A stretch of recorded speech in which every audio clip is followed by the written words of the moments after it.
So last time I told you a story about my deeply traumatic and life-altering experience at Six Flags that my dad forced me to partake in. And since it's Father's Day weekend, let me tell you another story, one that's even more life-altering. So about 10 years ago, my dad and we met up for lunch. And, we're just catching up. It had been a while since we had hung out. And he's like, hey, so how's your girlfriend doing? And she and I had just broken up relatively recently. So I was like, oh, that shit's cooked, son. He's like, oh, I bet. You talking to anybody new? And I was like, no, not really. Why? Do you have someone for me? And he's like, you know what? Maybe I do. And he hopped on his phone, pulled up 2 Facebook profiles. Yes, that's right, Facebook. And he showed me 2 young women. And I was like, okay. Of the 2, I pointed at the one that I thought was more attractive. What's up with that one right there? And he's like, all right, I'm going to hit her up. I'm going to send her a message on Facebook. And then I'll tell her that you're going to reach out. And I'm like, okay, sure. Like, I don't think anything's going to come from that. But he's like, nah, trust me. Like, you two have so much in common. I'm like, all right, bet. So the next morning at like 6 a.m., he messaged me like, hey, I sent her a message and she says she's receptive to you reaching out. So go ahead and do that. So I was like, all right. And dog, let me tell you, the message that I crafted and sent to this woman was so corny, so cringy.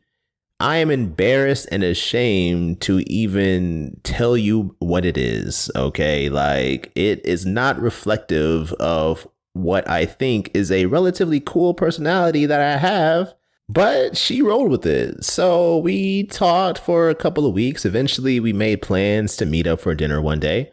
And that day rolls around and I sent her a message like, hey, are we still good for tonight? Blah, blah, blah. Silence. A couple more hours go by. I'm like, hey, just checking in. Haven't heard from you. Just want to make sure we're still good. Silence. So I'm like, damn, that's crazy. She straight up ghosted me, bro. And I was like, Dad, what the fuck? You set me up for failure, son. But I'm also like a normal human being. So I didn't like blow her phone up or anything like that. I'm just like, okay, she wasn't feeling it for whatever reason. She doesn't owe me an explanation. It would have been nice to receive one. But hey, you do your thing. And 3 months later, I get a text out of the blue from her just saying, so about that dinner, ... And I literally looked at my phone and laughed, bro. I was like, ain't no way that she's trying to spin the block on me right now. Hell nah. I just said something like, hey, no worries, all good, but I'm good on that kind of deal. And that was that. And then like a week later, my dad and we meet up to go play pool with my cousin as well. And I was like, hey, you remember that girl that you tried to hook me up with? She hit me up out of the blue talking about that dinner. He was like, well, what'd you say? I'm like, what did I say? I said, hell no. What you mean what'd I say? He was like, well, it might be worth it to give her a chance. I was like, why on earth would I do that? She had her chance and she blew it. He's like, okay, that's the choice you want to make. But if it was me, I'd hear her out. I was like, no. But then I thought about it a little bit. I was like, maybe I should try to be a mature person. I'm like 25 at this point, or almost 25. And I was like, all right, let me not hold a grudge. People go through different things, whatever. So I hit her back up and I was like, hey, how about we start over? Let's meet up for dinner at this place at this time. She's like, all right, bet. Now, this time I hit her up to confirm that we're still on, and she actually responds and says, yes, she'll be there, but I still am feeling a little reticent. So I didn't really try my hardest. Like, I picked like a very medium kind of restaurant. I showed up wearing like chinos and Converse, like a beanie, like hella casual. And I considered going Dutch, but I didn't go that far. But we get there. And remember, my dad said we had so much in common. And as we're eating dinner, it is so awkward, bro. Like the conversation is not flowing at all. We don't seem to have anything in common. And I was like, okay, this is a total fail. We wrap up dinner. And for whatever reason, I'm just like, all right, let's just try one more thing. There is a bar down the street. Let's go check it out. And she's like, okay. Again, I don't know why she said yes either, because we had nothing in common. This date was so bad. But for whatever reason, at this bar, something changed, and maybe we were both just like so tense because of the whole way that we started this interaction with the ghosting and shit. But at this bar, we were so relaxed, we were chill. I mean, I guess alcohol helps. We're like laughing, we're playing games, and then we start to find like common ground. Like, she's like, hey, I bet you I can tell you the exact number of steps it would take me to get to that bathroom over there. And I was like, no, you can't. She was like 42. And then she proceeded to like walk over, and it was like 42 steps. And I was like, oh my God, is she a psychic? What is this? This is crazy. And we stayed out until like 2 a.m. when the bars closed. And we stayed in the parking lot talking until like 3 a.m. After that, just like having a good time. Like, she dared me that I wouldn't be able to like climb the ladder around the back part of one of these restaurants to get on top of the roof. And I was like, are you kidding me? You don't think I'm athletic? Watch this. And I scaled that shit, son. And she was like, oh, wow, that's crazy. And then 6 months later, I proposed, and now we have 4 kids. So yeah, thanks, Dad. Good work on that assist. I guess that makes up for making me traumatized and fearful of heights for the rest of my life, but it's okay because now I have the love of my life. So happy Father's Day. And now we've got a fictional father to talk about. I'm Brandon O. This is Terrorific, and we're chopping up 1989's Pet Sematary.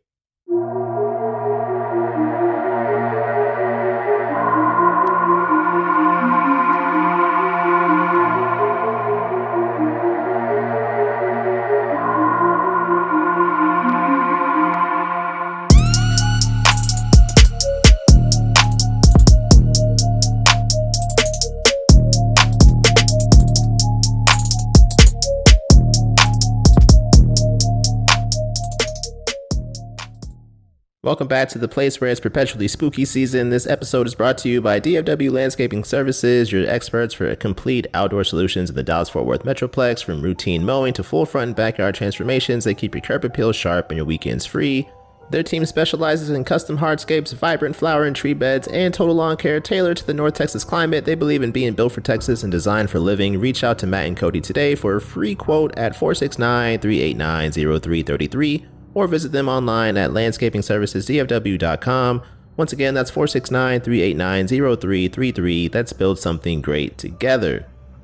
But this season is all about breaking down the horror film adaptations of the works of my favorite author, Stephen King. So be sure you're following the show on IG. That handle is at Terrorific Podcast. Because every Thursday leading up to a new episode, I post a clue to what movie that episode will cover, and if you guess correctly, I will shout you out in that next episode. This week's clue was a photo of Winston Churchill. Now, personally, I must have been asleep in history class because I had no idea what this dude looked like until I Googled him, and then at that point I was like, maybe I'm in the minority here, so I asked some friends if they recognized him, and most didn't. Only one person did. Someone even thought it was Alfred Hitchcock, and he wasn't alone because once I posted it on IG, several more Hitchcocks rolled in. However, there were apparently a decent number of people who were paying attention in history class and have since retained recognition of these historical figures. So let's kick off our shout out list with Chelsea. She is the co-host of the podcast It Came from the Maritimes, along with her brother Evan, where they talk about Atlantic Canada folklore, including stories of supernatural specters and cryptid sightings. Then we had Maggie, who's been in this shout out list before, co-host of the horror movie recap podcast Skipper Scream, along with her sister Cassie, where they ask the question, is the scream worth the stream? And after that, we had a few first timers. So Jackie Quinn, she's a dope creator of comic books and illustrated fiction. Rick from The Whole Damn Enchilada, which is a podcast / YouTube channel that covers everything related to horror movies, including new releases, classics, unboxings, etc. And of course, if you have been listening to this season, I'm sure you can guess whose name I'm about to say next.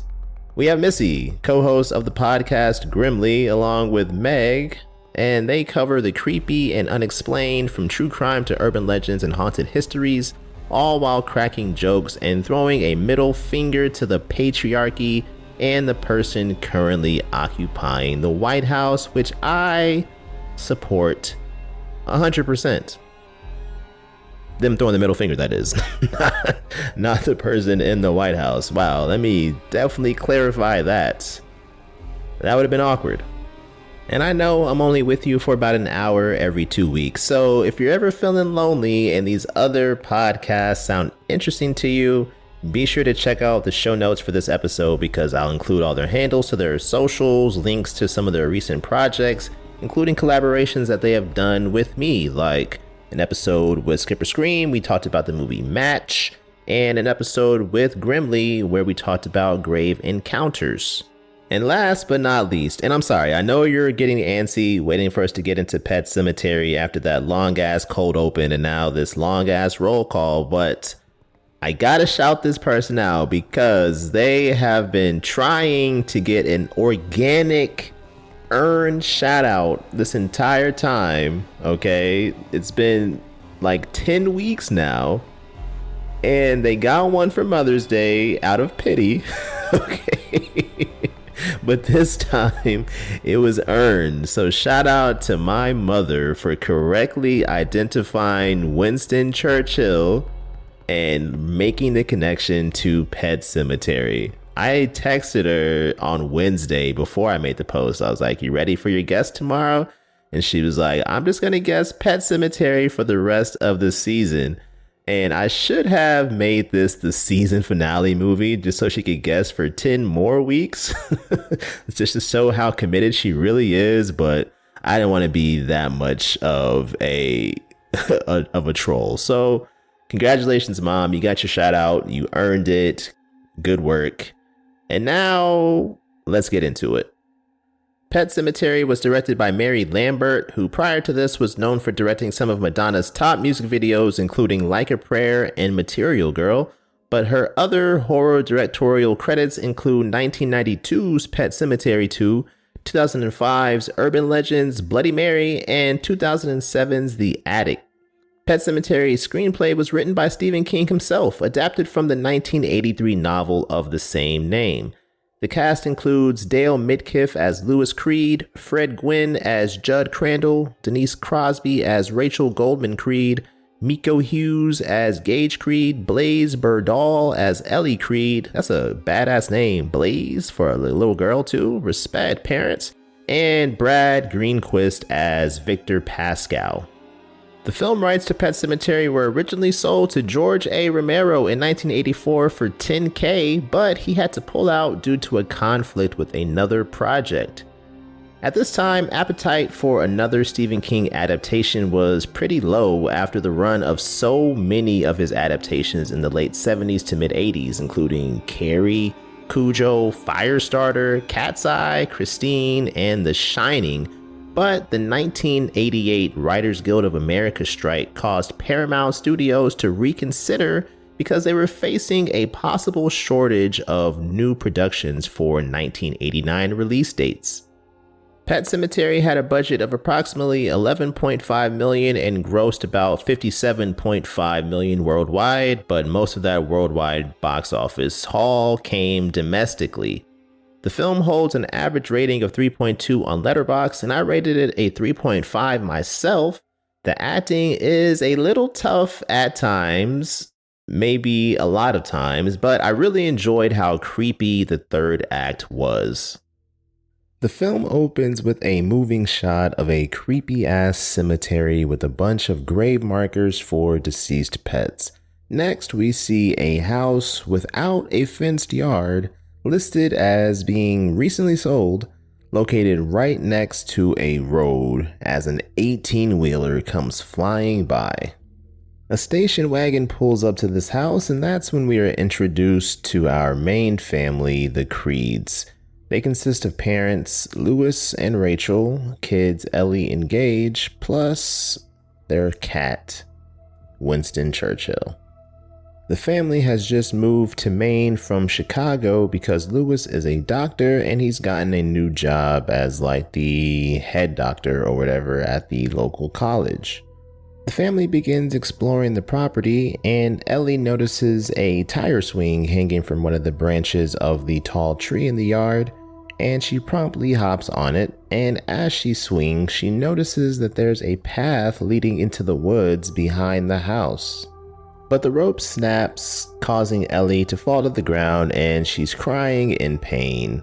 While her parents tend to her, her little brother Gage, who's about 2 years old and Ellie's about 5, he wanders off unattended and ends up pretty close to the road as a truck is rapidly approaching. But luckily he gets scooped up at the last second by Judd Crandall, the Creed's new neighbor who lives across the street. Later that night, after the kids are asleep, Lewis walks across the road to Judd's house where he is sitting on his porch and they crack open a couple of beers. Another big rig comes speeding by and Judd tells Lewis that the road is hella dangerous and that it and the trucks are the main reason the path into the woods exists. That path leads to a pet cemetery.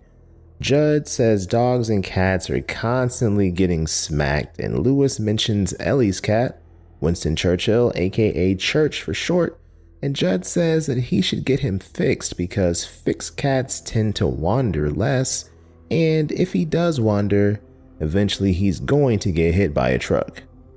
But in my opinion, instead of the nut chopping suggestion, or at least in addition to it, maybe Judd should have thrown out the idea of putting a fence around the yard as well.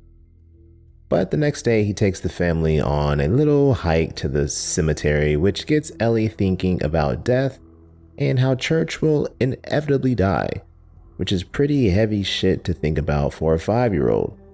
And Judd is the one talking to her about all of this, trying to say that, hey, death isn't so bad and blah, blah, blah. I'm like, bro, if that were my kid and some random ass neighbor that we just met 24 hours ago was trying to talk to my child about something as serious as death, I'd be like, bro, you gotta chill out a little bit. Let us, her parents, handle this in the manner we see fit, but hey, to each their own, I guess. The following morning, Lewis gets ready for his first day at his new gig, and he takes Church with him to drop off to get neutered on the way. And boy, oh boy, does this first day start off with a bang. A group of people come barreling in carrying a man who was hit by a truck while he was jogging. And Lewis is like, oh shit, like looking at this dude, his skull is fractured, he is totally cooked.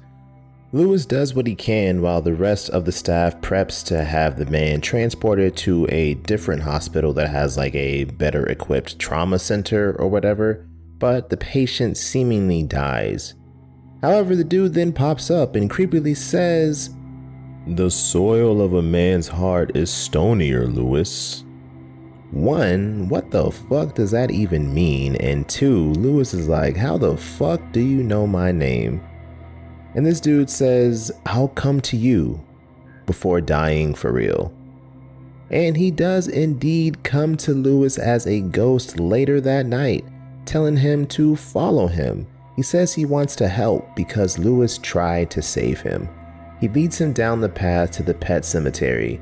And I gotta be honest, I would not do that shit. Whether this is like reality or a waking dream or whatever, there's no way in hell I'm following a ghost man whose head and his fractured skull is like all exposed and flapping around, and having me follow him into the woods at night to a cemetery? That's what they do in Maine? Big pass, my boy, big pass.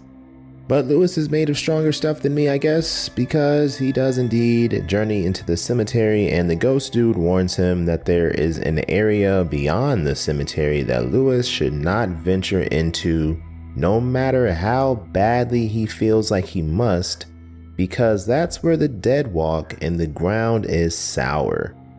Dog, this is like the horror movie equivalent of being born with a silver spoon. This dude is getting so many warnings to not do some fuck shit. And I'm sure you already know that he is going to do some fuck shit. But at this moment, he's like, okay, I'm kind of over this whole ghostly conversation, so he just lays down on the ground in the middle of the cemetery and eventually awakens in his bed. And he thinks it was all a dream until he pulls the covers back and reveals his dirty ass muddy feet.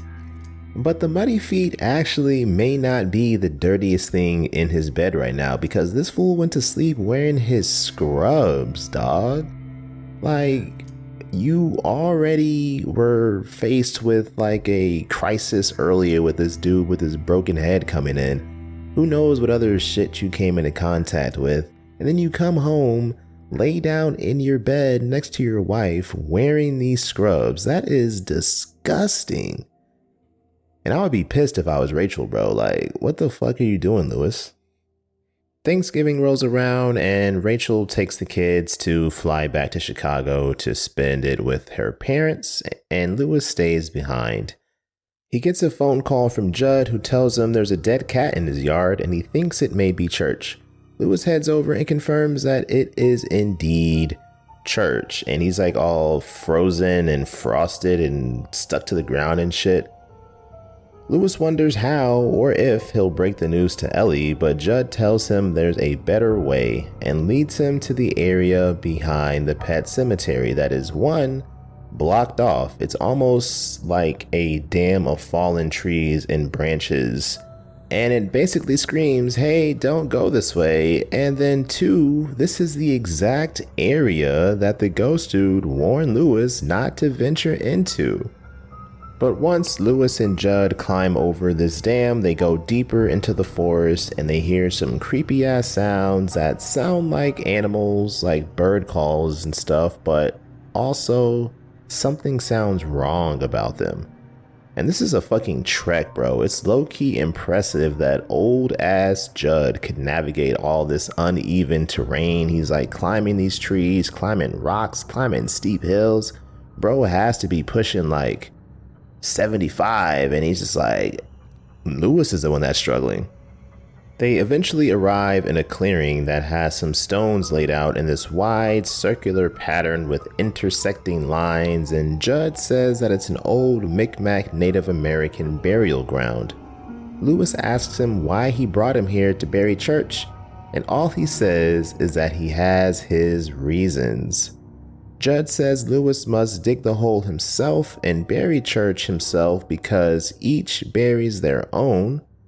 Lewis's first strike with the pickaxe into the ground causes sparks to fly, so there's a bunch of rocks or stones in this soil apparently, and it takes hours to get the job done. By the time he's finished, night has fallen, and Judd and Lewis head back home. As Lewis approaches his house, the phone begins to ring and he rushes to catch it but just misses it. And Judd warns him to keep what they did tonight a secret. He says typically women are the ones who are good at keeping secrets, but any woman with any good sense would say that she's never seen into a man's heart. And he says to Lewis, the soil of a man's heart is stonier, Lewis, like the soil up there in the old Micmac burial ground. Lewis, of course, recognizes this statement as being the same as the jogger told him as he was dying, which means that the jogger has seen into the future. And I think at this moment, Lewis first begins to think, did I just fuck up? Yes, buddy, you certainly did. I think one of the recurring themes of this film has to do with lying and how lying can exacerbate a bad situation. And the more you lie to try to protect other people's feelings in your mind or, cover up things that you've done, the worse it makes things. There are so many opportunities in this film for Lewis to just be honest and just own up to what he's done or what he plans to do that could prevent so much pain and suffering, but he really commits to the bit. Lewis assumes that the call he just missed was from Rachel, so he calls her parents' house to get back in touch with him. And when Ellie is put on the phone, she asks about church, like right away. And he says he's fine, but hasn't seen him this evening. So this is him laying the groundwork for his lie about church running away or getting lost. The next morning, Lewis is raking leaves in the yard and he goes to return the rake to the cellar or garage or whatever it is, where he is greeted by a screeching Church, now with glowing yellow eyes, and bro nearly shits himself, which honestly is understandable. But you know what's not understandable? Seeing a zombie cat and not immediately like torching it, bro. Like, this motherfucker's eyes are like neon yellow, dude. Like, that is so unnatural. And there has been no being or thing in the history of thingdom that has been a kind or benevolent being with glowing yellow eyes that hisses and screeches at you, bro. But Lewis sets a bowl of food out for Church and picks him up when he comes to eat it so he can examine him, and he sees signs that Church has chewed his way out of the bag Lewis buried him in. Church then proceeds to claw the fuck out of Lewis's face. As if the glowing yellow eyes weren't enough of a red flag, now we have actual violence. Lewis then goes on to ask Judd, like, yo, what the fuck is happening? He can't wrap his head around, a zombie cat. And he's trying to convince himself that he just unintentionally buried Church while he was still alive. And Judd mentions that, you sure about that, buddy? Because Church's neck was broken. His body was all frozen to the ground and had to be peeled off. Live things, that doesn't happen to them. And Judd then goes on to tell a story about how he encountered a dude as a kid who was half Micmac. And he told him about his beloved dog Spot, how he had died and got caught in some barbed wire that led to an infection. And so this dude said, hey, why don't you try burying him in this special burial ground? And Judd did, and then Spot came back when Judd's mom was hanging laundry one day on the clothesline outside, and Mans was still all bloody with the barbed wire wounds on him, and he was aggressive, growling out of character. And it scared Judd's mom to the point that she was like, hey yo, Judd, come get your dog. That is savage, bro. Imagine telling like your 8-year-old to come fend off this aggressive ass dog. But Spot died again that night, and I was unclear if they like put him down or if he just succumbed to whatever wounds maybe reopened up or whatever. But regardless, Judd buried him in the regular pet cemetery where he remained.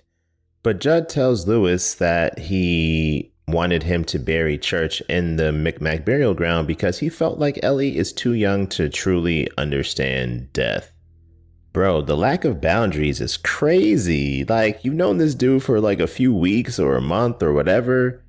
He's not your child's grandparents. He's not your parents. Why are you allowing him to make these kind of decisions and impart these responsibilities upon himself to teach your children or make the decision for when it's time for your children to learn what death is and shit? Like, Lewis, bro, slacking. But they've been having this conversation over beers at the kitchen table, so when Lewis asks if anyone has ever buried a person up there, Judd gets startled and knocks over his beer bottle as he says, of course not. Real convincing there, bro. But Rachel and the kids return home as Lewis goes to the airport to pick him up, and Ellie asks if Church is okay because she had a dream that he got hit by a truck and that Lewis and Judd buried him in the pet cemetery. You know, Stephen King loves his clairvoyant children. And of course, Lewis lies again, saying that Church is fine. We're then introduced to a very minor character whose presence in this film only seems to be so that her death can lead to a conversation between the other main characters. So The family nanny named Missy had been complaining about stomach pain in her 2 scenes, and we then see her write a suicide note saying she's sure that she has cancer and cannot face the pain before she hangs herself. And as always, if you or anyone you know is struggling with thoughts of self-harm or suicide, please call or text 988 ASAP. You are not alone, and you do not have to suffer in silence. And actually, I take it back. Missy's death seems to have 2 purposes. One, to spark the conversations between the main characters, but secondly, so that Stephen King can make his own cameo, because at her funeral, he plays the role of the minister presiding over her burial. Later that night, Ellie asks Lewis if he thinks Missy went to heaven, and he says yes, while Rachel eavesdrops in tears from the kitchen. Rachel was notably absent from Missy's funeral because apparently she really struggles with dealing with death. Rachel later comes to talk to Lewis about why death frightens her so much, and she tells him the story about how her sister Zelda died from spinal meningitis when Rachel was about 8, but as she deteriorated, she was hidden away in the back bedroom like some shameful, dirty secret. And Rachel had to go in there to spoon feed her sometimes, and she absolutely hated it. She and her parents secretly wished that Zelda would just die. Not only because this would mean Zelda would no longer have to suffer, but also that the rest of the family would no longer have to suffer. One day while their parents weren't home, Zelda started convulsing and choking as a result, so Rachel went in there and just watched as she died. She then ran out screaming, "Zelda's dead! Zelda's dead!" loud enough for the neighbors to hear, and they thought she was crying, but in reality, Rachel is pretty sure that she was laughing. And Lewis's takeaway from this entire story is that he now has another reason to dislike Rachel's parents, because she shouldn't have been left in charge of Zelda, who was also probably clinically insane by that point. He's not wrong, the parents definitely fucked up on that one, but also your wife just told you that she indirectly killed her sister, or at least allowed her sister to die, and your response is that, man, your parents suck. I think there's a lot more that needs to be unpacked here, Lewis. But Rachel sharing this is important because it gives us more insight into her psyche and kind of contextualizes some of her actions that occur later on in the film. This next scene is where shit really hits the fan though. The family and Judd are sitting outside having a nice little picnic. It's a beautiful day. The sun is shining. There's a nice little breeze going. Lewis is flying a kite, and Judd is like, hey, let Gage have a turn. And so he does, and him and Lewis have this really nice father-son bonding moment. It's super cute. Everything is going great until Gage drops the spool. And Ellie is like, it got away from him, that numb shit. And the adults just laugh. But bro, if my 5-year-old said some shit like that, bro, ain't no way. First of all, where are you even learning this? Because you're not going to hear it from us, your parents. And secondly, we're definitely not going to be laughing and encouraging that kind of language. All right, we have to have a little conversation. But these fools think it's hilarious, and Lewis turns to look over at the table, and they're all laughing. Meanwhile, Gage has his eyes on the prize. He drops the spool to the kite. He wants to get it back, but since the wind is so breezy, the kite is blowing away towards the road, and therefore it is pulling the spool along with it.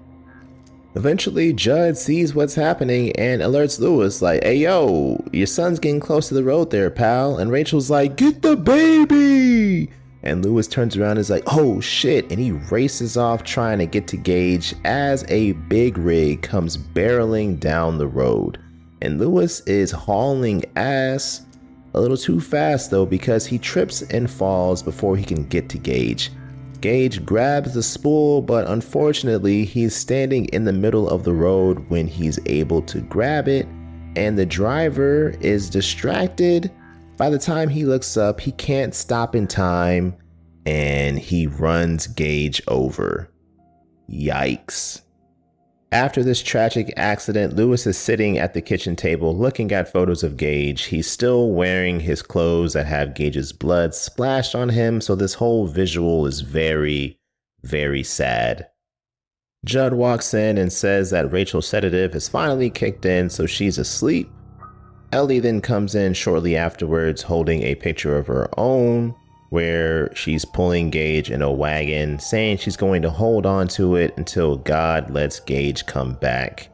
And as she says this, a look of realization comes across Lewis's face, and you can see those wheels turning.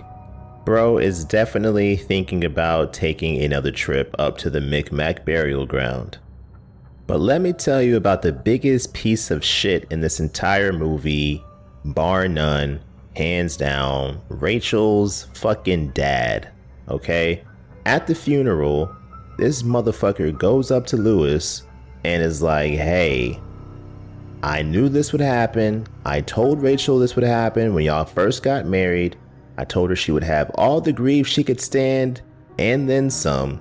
He's telling him all this while Lewis is standing next to the casket that his 2-year-old son is lying in. What a fucking piece of shit. This honestly pissed me off, bro. Like, this level of disrespect, this level of entitlement, this level of narcissism, this level of just being uncouth, crazy, unfathomable. But wait, there's more. He tells Lewis to rot in hell and then proceeds to punch him in the fucking face and kicks him while he's on the ground. Dog.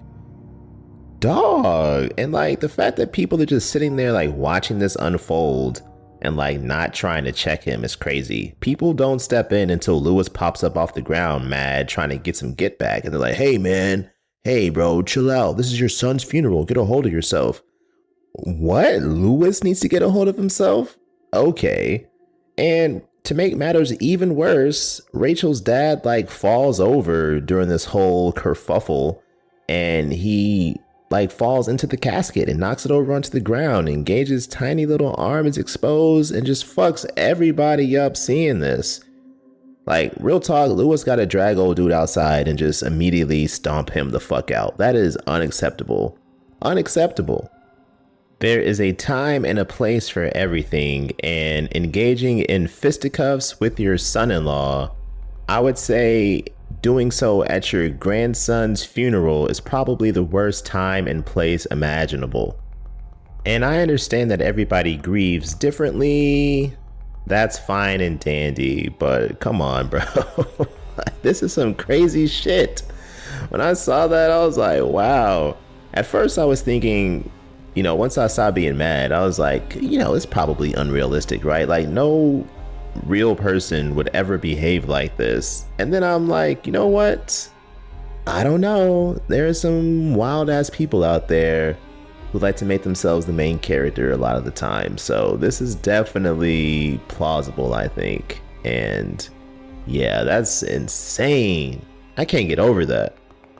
But that segues into another recurring theme in this film, that parents or adults who think they're protecting their children when they're actually doing the opposite. So, of course, this all started with Lewis not wanting to tell Ellie that her cat died, following Judd to bury it in the Micmac burial ground. And of course, this accompanies Judd not wanting Ellie to be sad or not thinking she's ready to hear about death, even though he has absolutely no business making that kind of determination. And then we have Rachel's dad thinking that he's sticking up for her and blaming Lewis for causing his daughter this unimaginable heartbreak and grief. And he makes a complete ass of himself and fucks up everything at a time when everybody is already fucked up to begin with. They're not protecting their children at all. They're protecting themselves. They're protecting their own comfort. They're protecting their own peace of mind. Later that night, Lewis tucks Ellie into bed and she asks him if she can have faith in the fact that God could take it all back, meaning Gage's death, if he really, really wanted to. And Lewis looks at her stone-faced and says, yes. Ah, shit. This dude has definitely made up his mind at this point. He is going to put Gage into the ground at the Micmac burial site. Judd walks into the house while Lewis is downstairs in the kitchen, which is an absolutely insane concept to me. Like, someone could just walk into your house randomly and unannounced and just be like, hey, what's up? Nah, where they do that at? But Judd is like, hey man, I know what you're thinking right now. Get that shit out of your head. Don't even deny that you're thinking about it. And here's a cautionary tale for you, just in case you need some further convincing that it's a bad idea to put your son in a Micmac burial ground to have him return as a zombie. I gotta come clean, bro. Earlier when you asked me if anyone had ever tried to put a person up there, I lied when I said no. There was one dude, a father named Bill Baderman, whose son Timmy was killed on his way home from World War II. Bill was so beset by grief that he buried Timmy before considering what the fallout could be. And Judd drops the line that has become iconic now, that sometimes dead is better, because Timmy didn't come back as Timmy. Whatever lives in the ground up there is not human at all. There is some malevolent entity that has infested the Micmac burial ground. And bro came back as a zombie with like a hunger and taste for raw meat. After a few days of witnessing this dude kind of like terrorize people and freak them the fuck out, Judd and some other local men pulled up to the Baderman house to burn Timmy's body, but they ended up setting the entire house on fire and killed Bill in the process as well. Judd tells Lewis that he feels responsible for Gage's death, not only because he was the one that suggested that Lewis give Gage a turn to fly the kite, but also he thinks that the ground orchestrated Gage's death because he introduced Lewis to its power. After the intense events of the last few days, the family needs a change of scenery, so Ellie and Rachel are preparing to fly back to Chicago with their parents, while Lewis stays behind for a few days. He tells her that he has a few matters to tie up and then he'll join them thereafter. But before they depart, Ellie says that she had a bad dream about Lewis, Gage, and someone named Pascal. What she means to say is Pascal, meaning Victor Pascal, who is the ghost jogger who got hit by the car earlier in the film. Pascal's like, all right, bro, like I tried, Lewis, to tell you to not do some stupid shit. You're clearly not listening, so I guess now I need to tell your daughter to tell you not to do some stupid shit, and you're still not listening, so big yikes. As soon as the plane takes off, Lewis immediately heads to the cemetery to exhume Gage's corpse, and it's broad daylight, so he needs to wait until night falls. But he still pulled up with all of his tools. I mean, you could have left them in the car, bro, like not be so conspicuous. Regardless, this moment serves as the point of no return. Lewis has already dismissed multiple warnings from multiple people, Pascal, Judd, Ellie, about doing this shit. And it seems like his conscience is telling him as well not to do this shit. But just for good measure, Pascal shows up again to warn this man. But Lewis has finally made up his mind. He's convinced himself that he can just put Gage back to sleep if he starts wilding out. Meanwhile, over in Chicago, Ellie wakes up at the same time telling Rachel that Pascal came to her in a dream to warn her that Lewis is about to do some dumbass shit. And this time Ellie elaborates a little bit more. She says that Pascal is here to help. He's a nice ghost because Daddy was there whenever his soul left his body. And so Rachel's starting to think that, okay, this sounds a little bit weird. Maybe I should give it a little bit more consideration to its validity. And as she walks out of the room, Pascal materializes behind her, but she can't see him. However, he's able to interact with her. He like whispers something in her ear that makes her call Lewis, and he doesn't answer because he's busy grave digging. She then calls Judd next to check for Lewis, and since Judd says he hasn't seen him, she says, you know what, I'm just gonna come home. And he's like, no, you don't want to do that. But she hangs up and starts making her preparations. Judd then goes out onto his porch with a six-pack waiting for Lewis. He thinks that he can intercept him before he can bury Gage, but his old ass falls asleep, so he misses Lewis when he returns and walks down the path. But bro, Pascal is the real MVP. This dude is accompanying Rachel the entire way. As she's on her plane flying back, they show him sitting in a seat, just all jolly, like, yeah, finally someone's gonna stop this dumb motherfucker from doing dumbass shit. And when Rachel nearly misses her connecting flight in Boston, Pascal influences the gate attendant to not shut the door to the tarmac, so Rachel is able to run through and get on. Then after landing, she needs to rent a car in order to drive the rest of the way back to Maine, and the desk clerk says they don't have anything.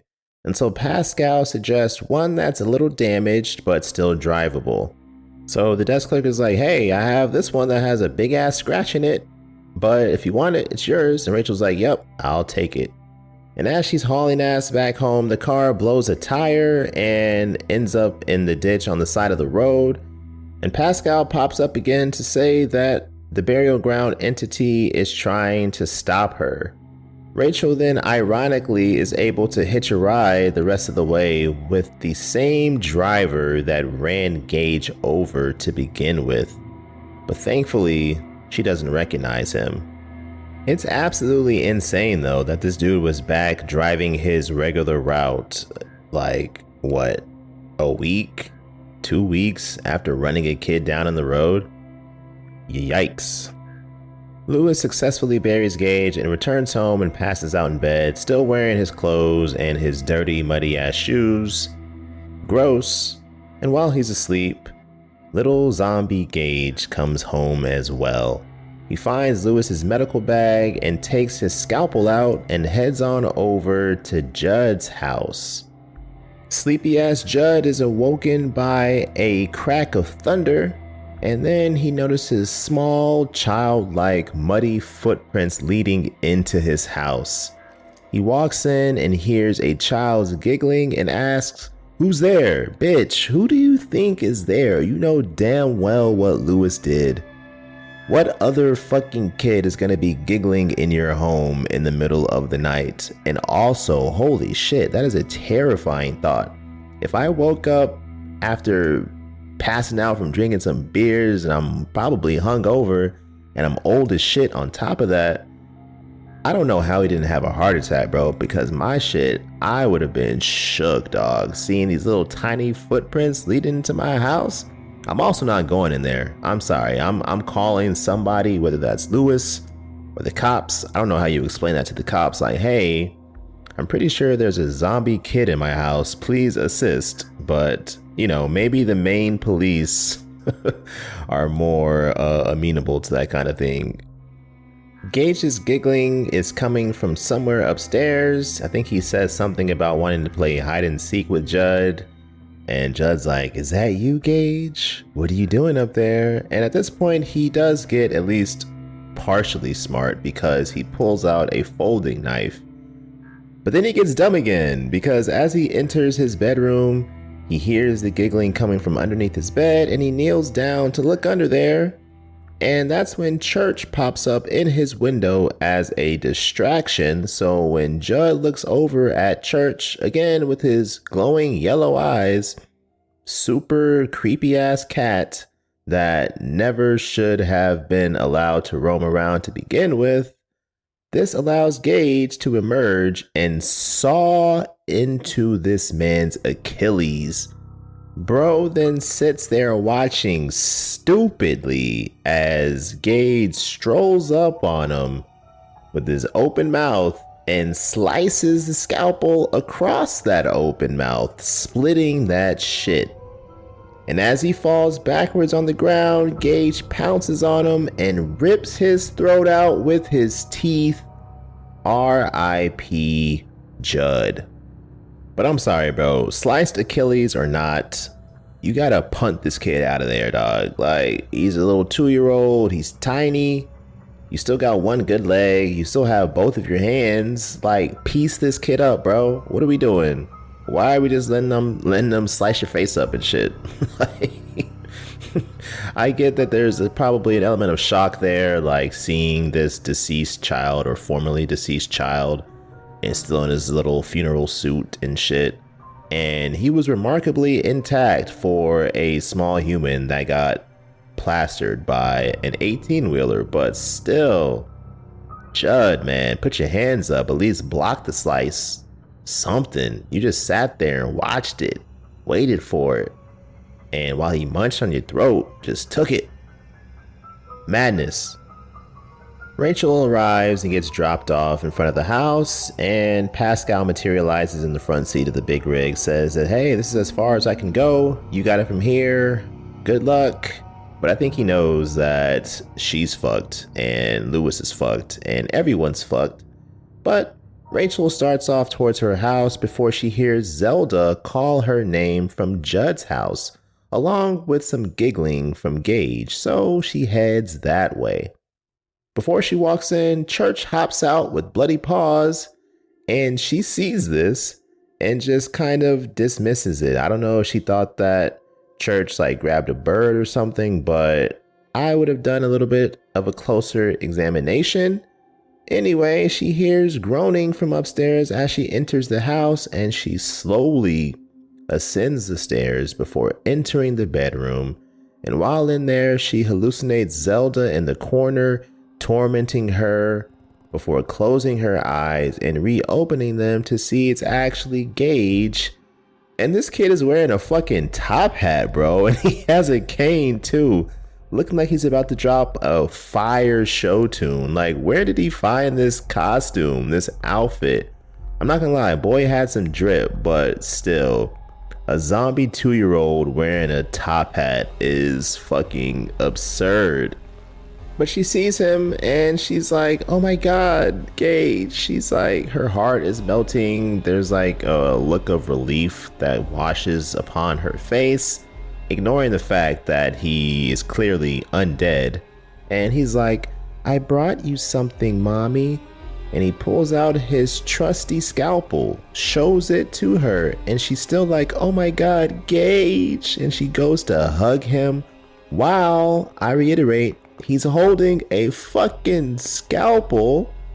Then we hear squelching and screaming as he slices her ass up. But Rachel's demise, I understand. That makes sense to me. She has likely been operating in this fog, this haze of just like, oh my goodness, I'm burying my youngest child. He's lost to me forever. Now here he is in front of me again. Like, how do I marry these two very different feelings together? And of course, I can't expect her to punt him out of the way. Like, that's her baby. I get it. Very tragic, though. Very tragic that this is the way Rachel met her demise.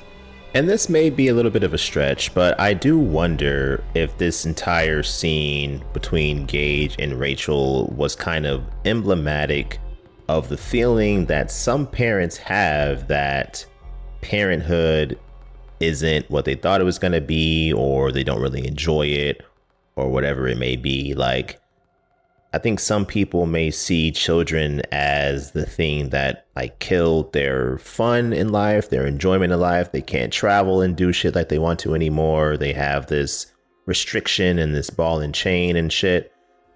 So yeah, it may be a stretch, and that may not be what Stephen King intended to convey, but I think there probably is someone out there who could watch that scene and be like, damn, yeah, that's how I feel.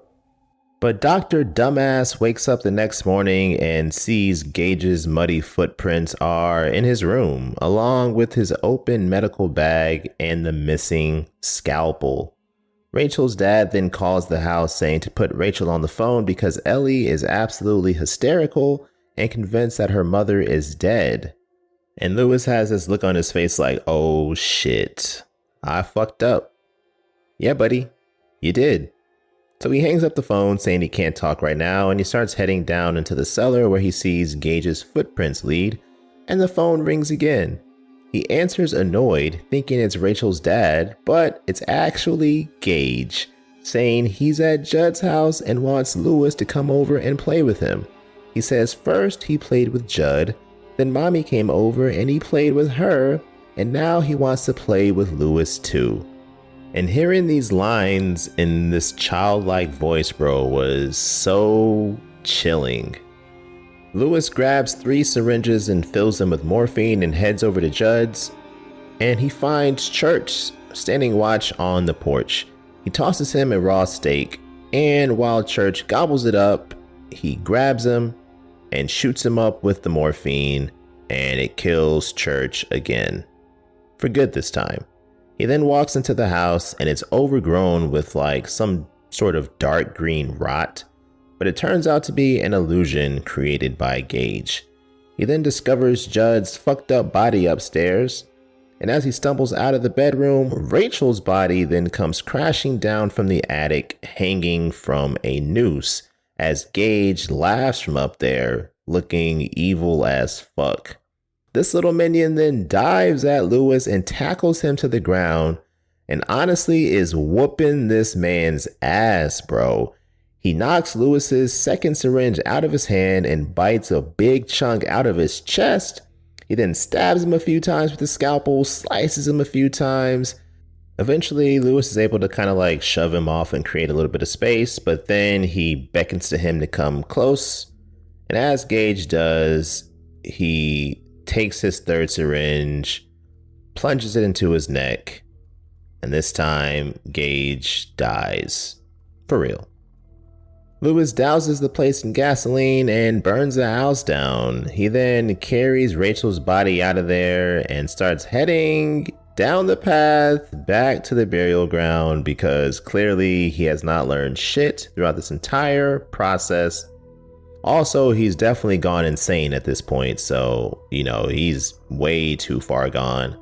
But Pascal tries one last time to talk some sense into Dr. Dumbass. He's like, bruh, come on, don't do this. You're gonna make things even worse than you already have.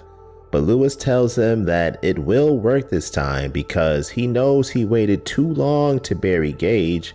Rachel just died, so she'll be fine. And after burying Rachel, Lewis returns home. He sits down on his kitchen floor, starts playing a game of solitaire as he waits for Rachel to come back.